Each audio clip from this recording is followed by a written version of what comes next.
Kain na tayo. Oo nga, sige. Uy, ang aga pa.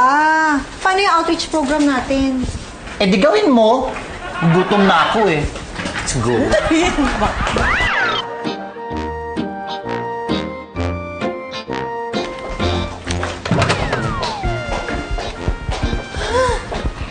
Uy, ang tagal nyo. Okay lang yun. Wala naman si Sir Pepito eh. At saka, hindi mo naman kami isusumbong, di ba?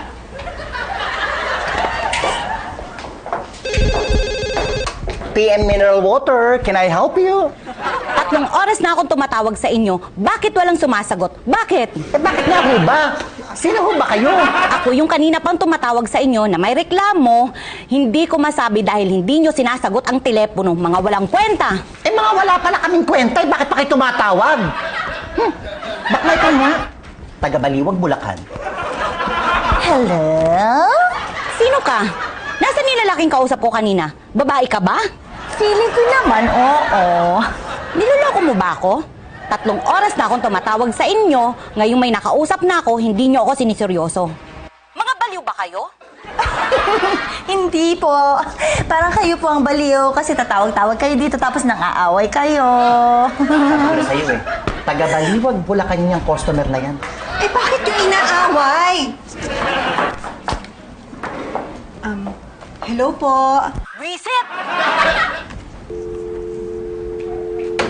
Galit yung customer. Eh, bakit yung kasi inaaway, di ba? The customer is always right. Kahit mali sila, dapat mukhang lagi silang tama. Aba, ang may tama yung customer na yan. Painting ng ulo eh. Mabuti pa nakawag na natin sagutin tong telepono to. Kahit na may tumawag. Wag! Oh, sige. Masyado ka naman kasing mabait. Wala naman si Sir eh. Hindi mo kailangang sumipsep. Kung bahala. PM Memorial Services, kung saan patay na patay ang mga bangkay. Can I help you? PM Memorial?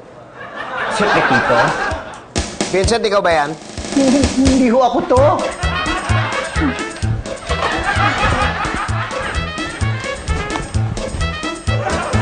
Uy! Saan ka pumunta?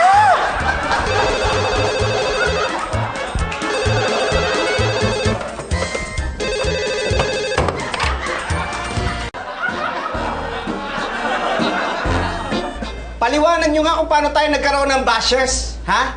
Nawala lang ako sandali. Ito na nangyari. Ano ba nangyari kahapon? Eh, kasi sir, may tumawag na customer. Oh. Tapos sinagot ni Vincent. O ikaw?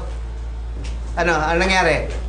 Eh, kasi nga ako, may tumawag na customer, tapos sinigawan ako. Kaya po, anong nangyari? Sinigawan din niya. Tapos pinasa naman niya yung telepono kay Mara. O, ano sinabi mo? Ay, sir, wala po. Nakinig lang po ako. Sweet lang. Eh, di ba tinawag mo pang baliw yung customer? Kasi baliw naman talaga siya. Ano ba yan? Bakit nyo ginawa yun? Maling-mali yung ginawa nyo! Maling-mali! Kayong dalawa, kakausapin ko kayo ha. Pero ngayon, solusyonan muna natin to. Dapat! Panay hirit mo ha. May suggestion ka ba? Wala! Sir, ako po meron. Oh. Baka ho dapat magkaroon na ho tayo ng customer service training. Ayan, maganda yan. Sige, magpa-schedule ka ng training. Pero ito, paano itong mga galit sa atin sa Facebook? Eh, baka ho dapat gumawa na ho tayo ng PM Mineral Water official page. Para ang gawin po natin, i-chat po natin isa-isa yung mga bashers para ma-address po natin yung problema. Be, ang galing mo ah. Saan mo natutunan niya? Eh di doon sa seminar na pinuntahan natin kahapon, yun kaya yung tinuro. Di ka kasi nakikinig eh. Para makikinig yan, kain ng kain. O, teka, sinong gagawin nating admin itong Facebook page natin? Huwag na nga kayong dalawa at baka lang dumami ang basher natin. Ako na, Pits. Be, turo mo ako kami sasabihin ah. Hindi ganun din yun. Ako na lang. Naku naman, hindi ka pwede. Ang dami mong ginagawa. Ay, sir! Ako na lang po ang gawin yung admin. Kasi, alam niyo po, sa barkada ko, meron kami Facebook group, pati sa Messenger at saka Viber. Ako lahat ang admin. At saka, alam ko po na the customer is always right. Naniniwala po ako doon. Kaya hindi ako mga-aaway. Oo na, At oo saka- na. Sige na, sige na, sige na. Ikaw na. Thank you po, sir! Hindi po kayo magsisisi. Parang ngayon pa lang, nagsisisi na ako.